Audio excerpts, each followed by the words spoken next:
잘 쉬었어요? 네. 이제 두 번째 은행 계정 조정표에 대해서 공부하도록 할게요. 이 페이지 보세요. 이 페이지 보시면 은행 계정 조정표가 나오죠. 은행 계정 조정표는요. 회사의 장부상 당좌 예금 잔액과 은행의 실제 당좌 예금 통장 잔액과의 차이를 조정하여 회사의 현금 및 현금성 자산의 잔액을 확정하기 위해 작성하는 것, 이것을 은행 계정 조정표라고 한다. 그래서 예를 들게 되니까 이제 회사 측의 당좌 예금 잔액이랑 그 다음에 은행 측의 당좌 예금 잔액을 서로 맞추는 작업, 이러한 것을 은행 계정 조정표라고 한다. 그래서 이제 6가지가 나오죠. 6가지를 보시면 제일 처음에 기입 발행 미인출 수표 이것이 있겠죠. 두 번째 미기입 예금, 세 번째 부도 수표, 그다음 네 번째 추심 완료 어읍, 그다음 다섯 번째 당좌 차월 이자 또는 은행 수수료 지급, 여섯 번째 은행 또는 회사 측의 오류나 부정이 있었던 경우, 이러한 경우에 적절하게 수정하는 것이 은행 계정 조정표라고 볼 수가 있죠. 그래서 거기 보시면 이제 1번과 2번이 있죠. 1번과 2번을 묶으세요. 1번과 2번을 묶어서 이것을 은행 측에 증감을 표시하게 되겠죠. 은행 측에서 조정한다. 그래서 은행이라고 메모해 두시면 되겠죠. 은행 측 조정. 기입 발행, 미인출 수표, 미기입 예금 같은 경우에는 은행 측에서 조정해 주면 되겠죠.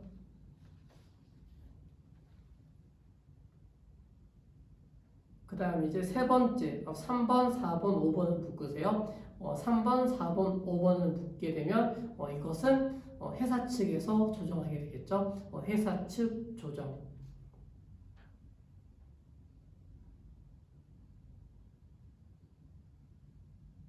그래서 이제 세부적인 내용을 한번 살펴보도록 할게요. 첫 번째, 기입 발행 미인출 수표가 나오죠. 기입 발행 미인출 수표는요, 수표를 발행하였으나 아직 수취인이 은행에서 찾아가지 않은 경우, 수표를 이미 발행을 했죠. 발행했는데 아직 수취인, 그러니까 기업에서 기업 사람들이 은행에서 찾아가지 않은 경우, 이 경우가 기입 발행 미인출 수표가 되는 것이죠. 그래서 이것은 은행 측에서 차감한다. 그래서 그 옆에다가 은행 측에서 차감한다 이렇게 메모해 두시면 되겠죠. 기입 발행 미인출 수표는 은행에서 차감. 그래서 은행 차감이라고 메모해 두세요. 은행 측에서 차감.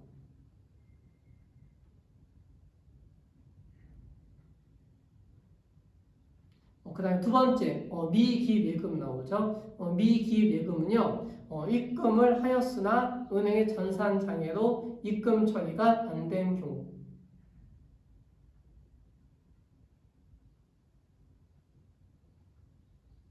그러니까 은행이 이제 입금했는데 입금에 전산장애가 있어서 안 된 경우가 되겠죠. 그래서 이것은 은행에 가산해줘야 되죠. 은행 측에 가산.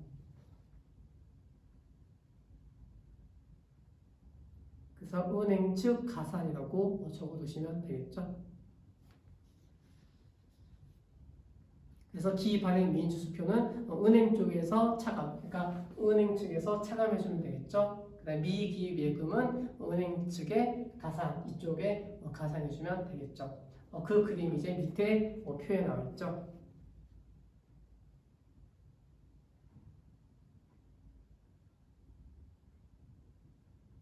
그 다음에 세 번째 볼게요. 세 번째 보시면 부도수표가 나오죠. 부도수표는 입금한 수표가 부도 처리되었으나 회사가 아직 모르고 있는 경우. 그러니까 부도수표는 회사 측에서 조정해 주면 되겠죠. 회사 측에서 조정해 주는데 회사 측에서 차감한다. 그러니까 회사 측 차감 이렇게 메모해 두시면 되겠죠. 회사 측 차감. 그러니까 회사 쪽에서 빼주면 되겠죠.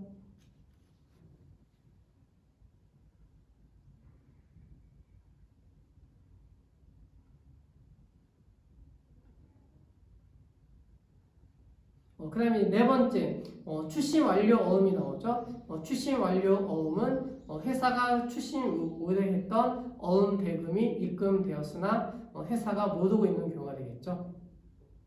그러니까 회사 입금이 되었는데 아직 회사가 못 오고 있는 경우, 이때는 이제 회사 측에 가산한다. 그러니까 회사 측에 가산이라고 메모해 두시면 되겠죠. 회사 측에 더해준다.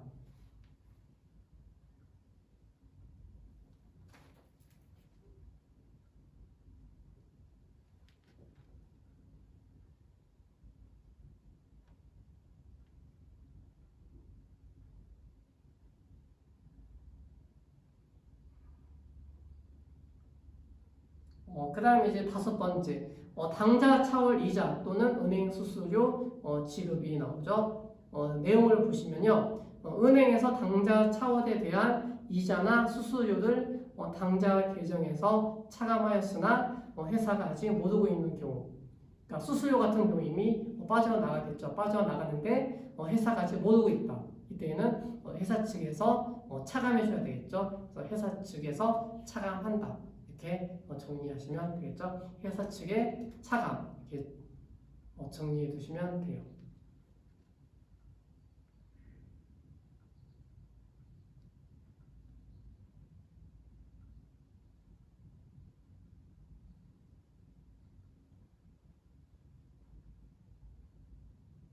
그래서 밑에 이제 표 보시면 3번, 4번, 5번이 있죠. 3번, 4번, 5번. 채권 출심 어음 같은 경우에는 회사 측의 가산.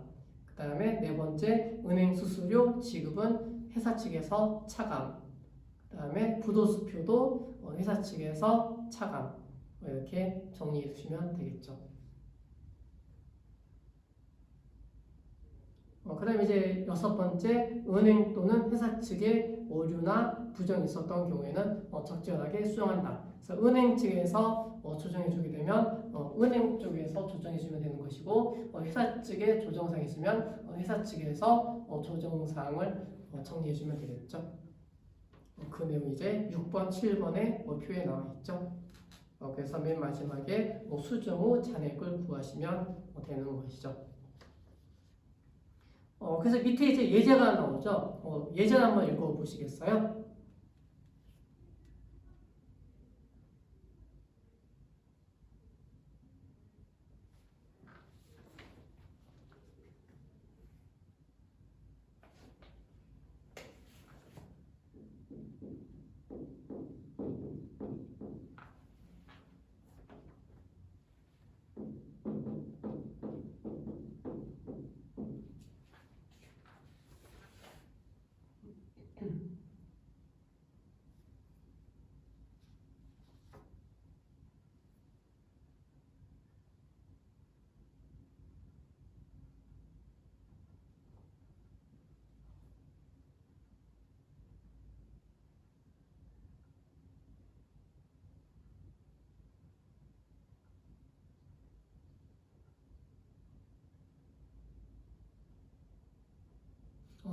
예제 읽어보셨어요? 그러면 예제 한번 같이 보도록 할게요. 예제, 주식회사 신림은 2020년 12월 31일에 한국은행의 당좌 예금 잔액이 200만 원. 그러니까 한국은행의 당좌 예금 잔액이 200만 원 되겠죠? 그러니까 한국은행, 은행 측 잔액이 되겠죠? 은행 측 잔액이 200만 원 이렇게 메모해 두시면 되겠죠? 그 다음에 회사 측 당좌 예금 잔액은 185만 원. 그러니까 회사 측의 수정 전 잔액은 185만 원 이렇게 메모해 두시면 되겠죠.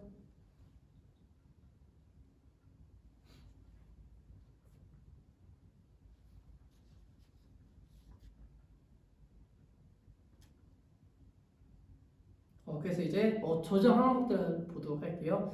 조정 항목들이 5개가 나와 있죠. 첫 번째, 회사가 12월 31일 입금하였으나 은행 잔액에 기입되지 않은 20만 원이 있다. 그러니까 회사 측에서 20만 원을 은행에 입금을 했죠. 입금을 했는데 은행에서 아직 못 오고 있다. 이 경우가 되겠죠. 이 경우는 어디에 해당이 되겠죠? 네, 그쵸? 미기입 예금에 해당이 되겠죠? 미기입 예금.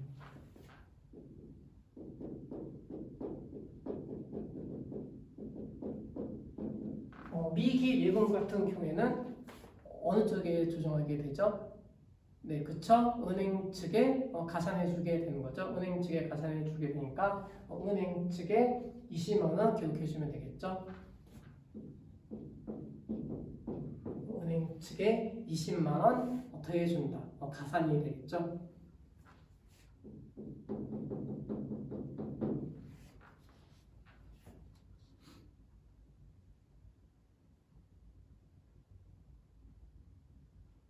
그 다음에 이제 두 번째, 회사가 12월 중 발행한 수표 중 32만 원이 아직 인출되지 아니하였다.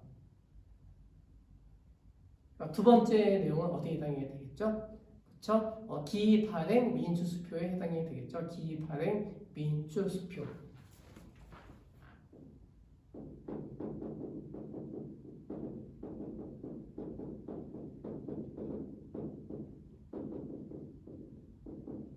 이거 같은 경우에는 은행 측에서 차감해주게 되겠죠. 은행 측에서 차감.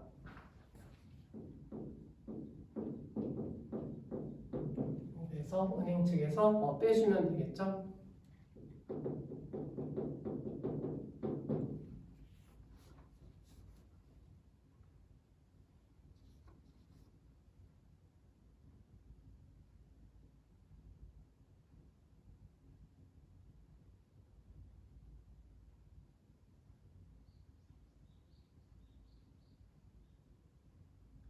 그 다음에 세 번째 볼게요. 세 번째는 은행 측 거래 내역을 조회한 결과 매출 채권이 직접 이체된 것이 62만 원, 그리고 당좌 차월 이자가 10만 원, 부도수표 발생액이 40만 원이 있죠. 이것이 아직 회사 장부에 기입되지 아니하였다. 그래서 3번 내용들은 모두 회사 측에서 조정해주면 되겠죠. 회사 측에서 조정해준다. 첫 번째, 은행 측에서 회사 측에 62만 원이 이체가 됐죠. 이체가 됐는데 아직 회사는 모르고 있다. 그러니까 회사 측에 입금이 되어 있겠죠. 그러니까 회사 측에 가산해줘야 되겠죠. 회사 측에 자네에게 가산해준다.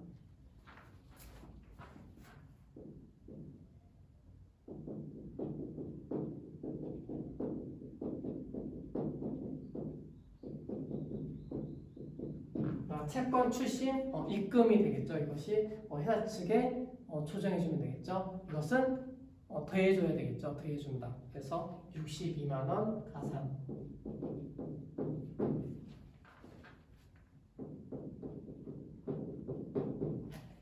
그러니까 채권 출신 입금은 더해줘야 되겠죠. 회사 측에 더해준다.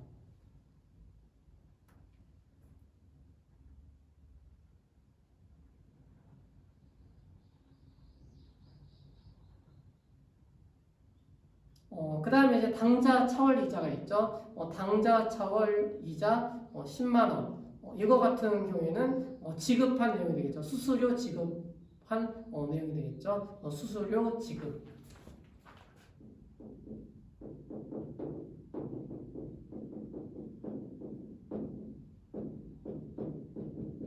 그래서 이거 같은 경우에는 회사 측에서 빼줘야 되겠죠. 빼준다. 수수료 지급한 거니까 회사 측에서 빼줘야 되겠죠. 마이너스가 되는 거죠. 그래서 수수료 지급은 회사 측에서 차감해준다.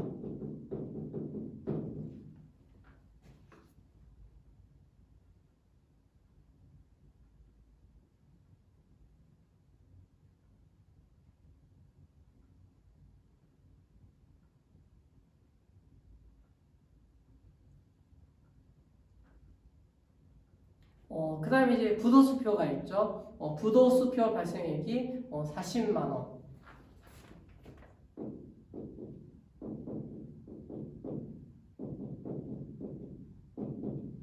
부도수표 같은 경우에도 회사 측에서 조정해줘야 되겠죠. 회사 측에서 차감. 그러니까 40만 원을 회사 측에서 빼줘야 되겠죠.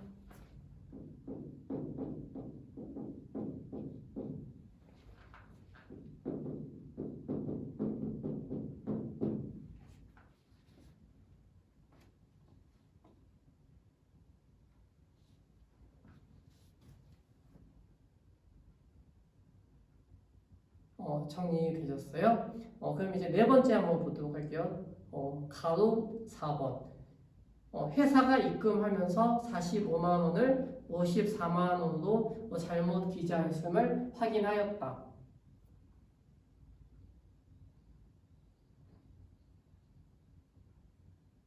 원래 적어야 할 금액이 얼마죠? 원래 적어야 할 금액이 45만 원이죠. 45만 원인데 잘못 기재한 것이 되겠죠. 그러니까 회사 측에서 오류가 발생한 것이 되겠죠. 회사 측에 오류가 발생했으니까 회사 측에서 조정해줘야 되겠죠.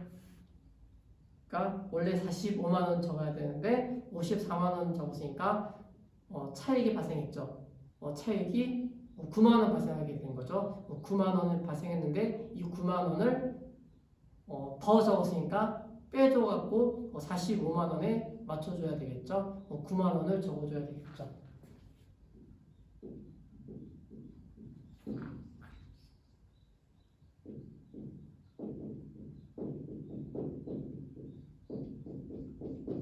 그래서 여섯 번째는 회사가 더만 오류가 되겠죠. 그래서 회사 측에서 조정해줘야 되겠죠. 그러니까 45만 원 적어야 되는데 54만 원 적었으니까 9만 원만큼 더 적었으니까 9만 원만큼 빼줘야 되겠죠. 빼준다. 이렇게 조정해주면 되겠죠.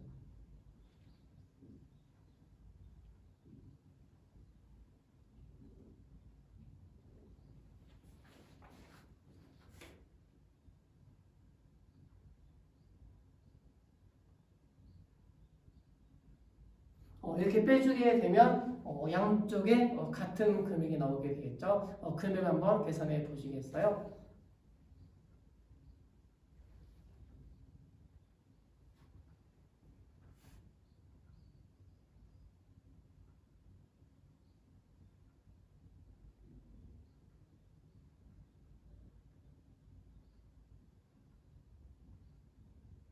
얼마가 나오죠? 네, 188만 원 나오게 되겠죠? 188만 원. 그래서 양쪽에 같은 금액이 나오게 되겠죠? 이 금액이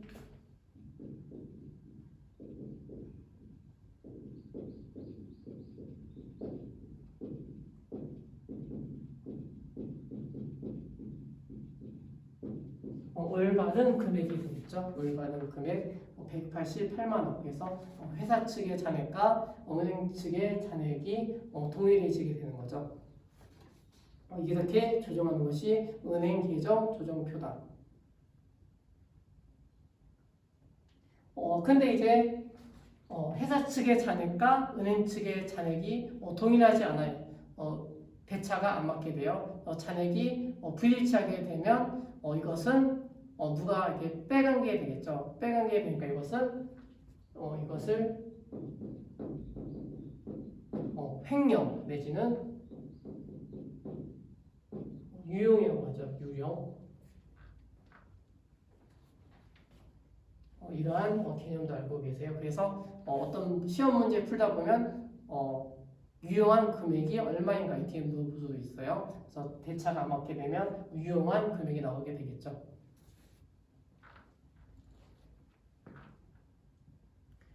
이렇게 해서 이제 오늘 공부한 내용은요. 금융상품에 대해서 공부했죠. 금융상품 중에서 현금과 현금성 자산에 대해서 공부했고요. 두 번째 은행 계정 조정표에 대해서 공부를 했어요. 이렇게 해서 오늘 수업은 여기까지 하도록 할게요. 그래서 오늘 수업은 중국어사 끝나고 이제 조금 쉬어가는 주라고 생각하시고 다음 주부터는 더 열심히 하도록 할게요. 다음 주에는요 리스 회계에 대해서 공부하도록 할게요. 수고하셨습니다.